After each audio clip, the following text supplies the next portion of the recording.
They didn't scream anymore. Not because they were brave, but because their throats were already filled with blood.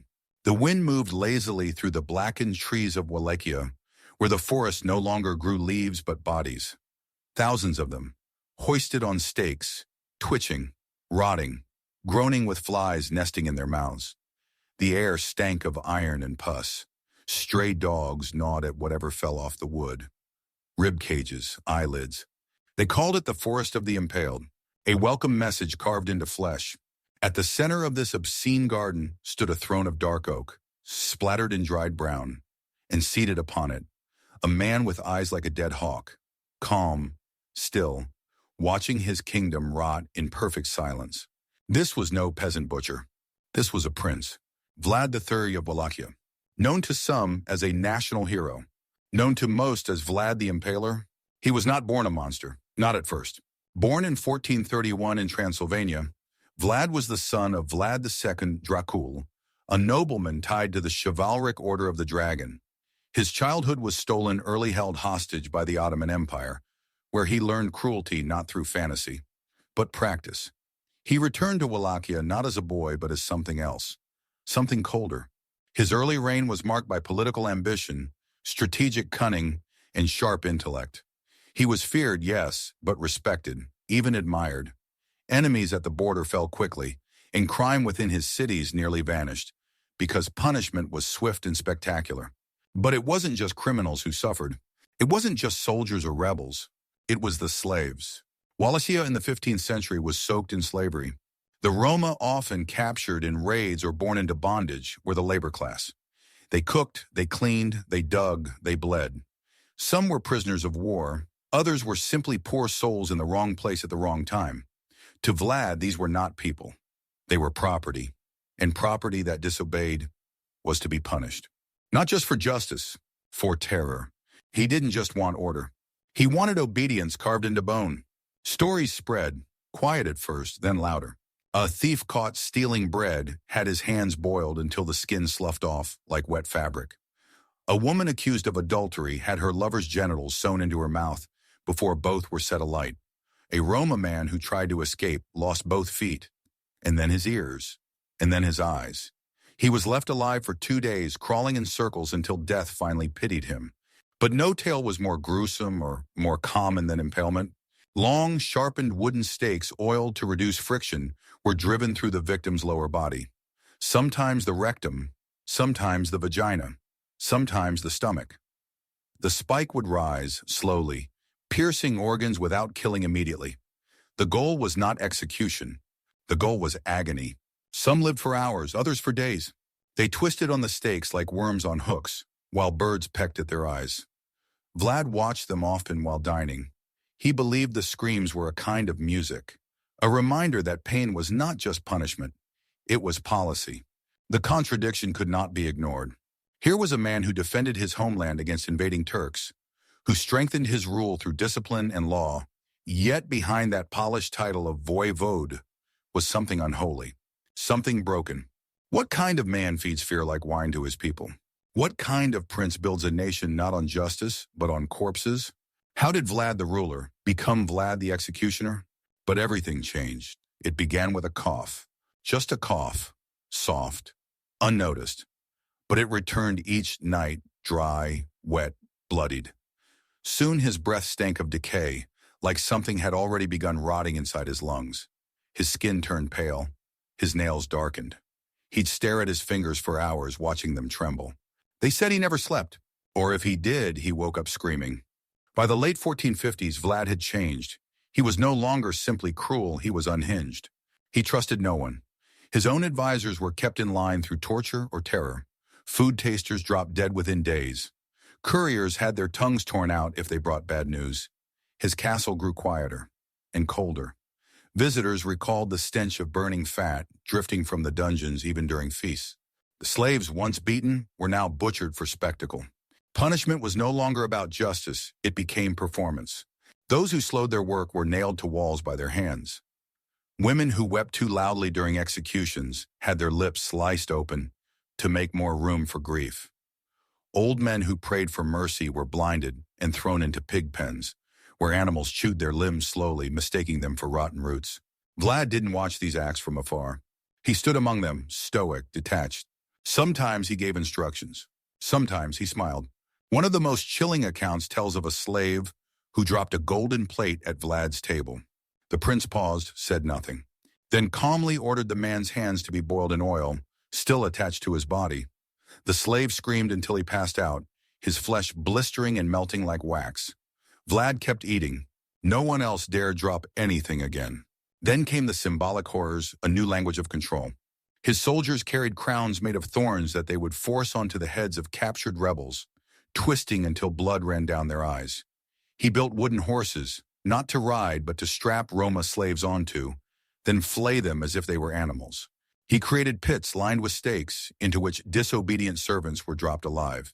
The impalement was not precise. It tore organs randomly. Some victims bled out in minutes. Others thrashed and screamed for hours, their blood soaking into the soil below. Vlad called them singing wells. But it wasn't just bodies he destroyed, it was minds. There are reports of a group of slaves accused of plotting to flee Wallachia. Instead of execution, they were locked in a stone cellar with no light, no food. Only the corpse of one of their own. Days later, the doors opened. Only 2 were alive, and they had eaten the rest. Vlad called it justice. The survivors never spoke again. By this time, even his own men began to fear him, not as a ruler, but as a predator. Whispers spread through Wallachia. They said he walked the halls of his fortress barefoot at night. They said he spoke to the corpses. They said he slept in a coffin lined with red cloth. They said he was no longer a man, and yet no one dared confront him. The political consequences soon followed. Trade declined. Neighboring nobles stopped sending envoys. They were either murdered or returned with tongues torn out and eyes stitched shut. The Saxons, once allies, turned bitter enemies. The Ottoman Empire grew anxious, and at home, the peasantry began to pray not for salvation, but for Vlad's death. Yet they did not rebel, because to rebel meant becoming one of them. The impaled, the skinned, the burned, the voiceless warnings. The slaves especially bore the weight of Vlad's madness. They were tools to break, and in breaking them, Vlad only deepened his descent. In the dungeons, the walls were covered in scratches, nails dragged across stone, marks that looked almost like words, or perhaps prayers. Bones were stacked neatly in corners, sorted by size. One Ottoman prisoner who escaped described hearing lullabies sung in whispers by the impaled. Their mouths moved, he said, but they were already dead. The rot had fully taken hold. Vlad was no longer feared because of what he might do. He was feared because there was no limit to what he would do. And yet there was still further to fall. The body would break, the mind would shatter, and a new horror would rise. The hallucinations, the ghosts, the echoes. After the slaves rebelled, his enemies returned, and he discovered that fear alone could not rule forever. The rot had begun, and it would start from within. By the early 1460s, Vlad's body began to betray him. His once iron posture sagged. His skin, already pale, became yellowed and bruised, marked by scabs he picked at during meetings. Servants whispered of sores on his back that leaked pus and blood. He hid them under thick furs even in summer. His eyes, sunken and rimmed in black, were constantly darting like a man haunted by things only he could see. He no longer trusted mirrors. He claimed they lied. He believed people were watching him from inside walls. He had the walls torn open. No one was found. But a week later, he ordered the stonemasons impaled for hiding the voices. At night, he would wander barefoot through the castle halls, talking to empty rooms. "Do you see them?" he'd whisper. "They never blink." When a priest attempted an exorcism, Vlad bit his ear off and fed it to the dogs. Then came the rituals. He began carving symbols into the foreheads of his victims, some resembling sunbursts, others more like inverted crosses. He claimed these marks would keep the devil out. But it wasn't the devil that terrified Vlad. It was something worse, something from beneath. He spoke of a black figure that appeared behind impaled bodies at dusk, a shadow with no face and arms longer than human limbs. He said it watched him, judged him. He began offering it gifts. Feed it what it wants. He told his guards this repeatedly. Slaves were no longer punished for disobedience, they were sacrificed. One record tells of 30 Roma slaves nailed to trees, with their bellies split open, their intestines wrapped around the trunks. Vlad sat nearby, watching, muttering, Now it will sleep. Now it will leave me alone. He built a room lined entirely with mirrors so he could always see what was behind him. But he covered all the mirrors with blood eventually. It shows me things I forgot, he said. He started drawing eyes on every surface. Doors, floors, even the skin of his soldiers. Some were forced to tattoo their eyelids with ink made from boiled human cartilage. If they refused, they were burned alive. No one laughed in his court anymore. No music, no wine, just the smell of rotting meat, drifting endlessly from the dungeons. He became obsessed with time. Every clock was destroyed. He measured hours by how long it took for a body to die on the stake. Each impalement became a timepiece, ticking away the sanity he was rapidly losing. By now he saw betrayal everywhere. He accused his own brother's ghost of conspiring against him. He ordered portraits of his family to be burned. He claimed that the very blood of Wallachia was cursed. He performed mock trials for slaves. They would sit in a cold hall while Vlad interrogated dolls dressed in noble clothing, pretending they were co-conspirators. Then he would turn to the slave, say guilty, and cut out their heart with a hook. No one questioned it. He slept beside fresh corpses, young women mostly, with their eyes removed. When questioned, he replied, "They don't judge me, they understand." There's one account that survives from a Saxon merchant who escaped Vlad's court. He wrote, "The prince sits alone in the dining hall. The bodies are arranged like furniture. One still twitches. He pours wine into her open mouth and says, 'Drink, for you are my bride now.' He laughs, but his eyes are empty. There is no soul left." His orders grew more erratic. He told his soldiers to impale the wind, stabbing at trees during storms. He forced servants to wear crowns made of intestines, declaring them kings of the underworld. He refused to eat unless food was served on the back of a dying man. He declared a mass sacrifice of 1,000 slaves, claiming they were spies planted by the moon. And still he lived, each night a little more broken. Each morning, drenched in sweat and blood, screaming, "I am still here and you cannot take me." By now, Wallachia was suffocating. Crops failed, nobles fled, families starved. And yet Vlad remained the prince. A prince no longer seeking order, not even revenge. Now he simply wanted one thing, for the world to suffer with him. By 1474, Vlad III's grip on reality had twisted into something not quite human. His court had become a graveyard with a throne, a haunted echo of power, crawling with rot and madness. Most nobles had either fled, defected, or been executed. Only the broken and the fanatical remained. And still Vlad ruled. He had no ministers, only butchers. No laws, just blood. One of his last recorded spectacles was what came to be known as the ritual of the Iron Crown. Vlad summoned 200 Roma slaves and chained them in a spiral outside his castle walls. In the center, he placed a massive iron helmet, which had been heated in coals for days. One by one, slaves were dragged to the center, the helmet forced onto their heads, melting flesh and bone into the shape of a twisted crown. As they screamed and collapsed, Vlad whispered to himself, "Kings of Ash, let them rule hell for me." One of the most horrifying moments came in the winter of 1475. A group of Roma children, accused of harboring traitors' blood, were locked inside a barn and set on fire. Vlad made the parents watch from stakes planted in a circle around the building. As the fire consumed the barn, the screams echoed through the snowy fields. Vlad turned to his advisor, one of the few still living, and said, "There is peace now. Listen, there is no more laughter."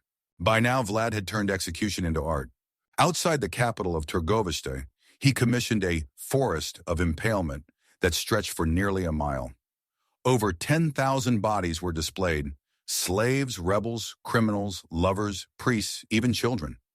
Each impalement was staged in grotesque forms: a mother and son skewered on the same stake, a priest with his Bible nailed to his face, lovers forced into sexual positions, frozen in death, surrounded by rats.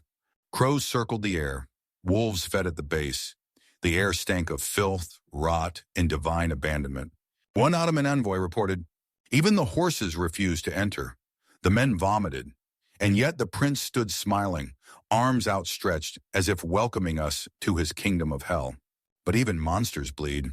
In late 1476, Vlad attempted to reassert his rule against internal revolts and Ottoman pressure. Weak, paranoid, and abandoned by most of his allies, he led a final, desperate campaign. He slept in armor soaked with blood. He no longer bathed. He carried a chalice of preserved eyeballs.